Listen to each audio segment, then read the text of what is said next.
پاکستان کے opening batsman Nasir Jamshed Australia کے خلاف دوسرے ون ڈے میچ میں 97 رنز کی شاندار اننگ کھیل کر نئے ہیرو کے طور پر سامنے آئے ہیں۔ بے شک وہ پاکستان کے نئے ہیرو کہلائے جا سکتے ہیں۔ انہوں نے آسٹریلیا کی مضبوط ٹیم کے خلاف پاکستان کو ایک ایسے وقت میں فتح سے ہمکنار کرانے میں اہم کردار ادا کیا جب پاکستان 3 میچوں کی سیریز میں ایک میچ ہار چکا تھا اور دوسرے میچ میں ٹاس ہارنے کے بعد ہماری ٹیم دفاعی انداز میں کھیل رہی تھی۔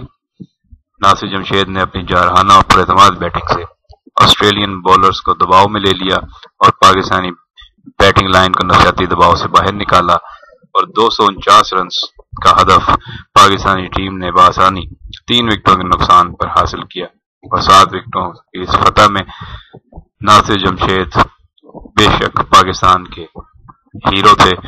انہوں نے اور اظہر نے بہت اچھی پارٹنرشپ کا مظاہرہ کیا اور ان کے بعد مصباح الحق نے ٹیم کو فتح سے ہمکنار کرایا۔ ناصر جمشید 17 میچوں میں 1 سینچری اور 6 نصف سینچریوں کے ساتھ پاکستان کے ابھرتے ہوئے بیٹسمین ہیں۔ انہیں سری لنکا کے خلاف بھی موقع دیا گیا تھا لیکن انفٹ ہونے کی وجہ سے سری لنکا کی سیریز نہیں کھیل سکے تھے۔ اب آنے والے دنوں میں ناصر جمشید سے پاکستانی ٹیم کو بہت توقعات وابستہ ہے۔ وہ لاہور میں پیدا ہوئے، کراچی سے ون ڈے کیریئر کا آغاز کیا۔ ان کے بارے میں مزید تفصیلات کے لیے آپ وزٹ کر سکتے ہیں www.tvpakistan.com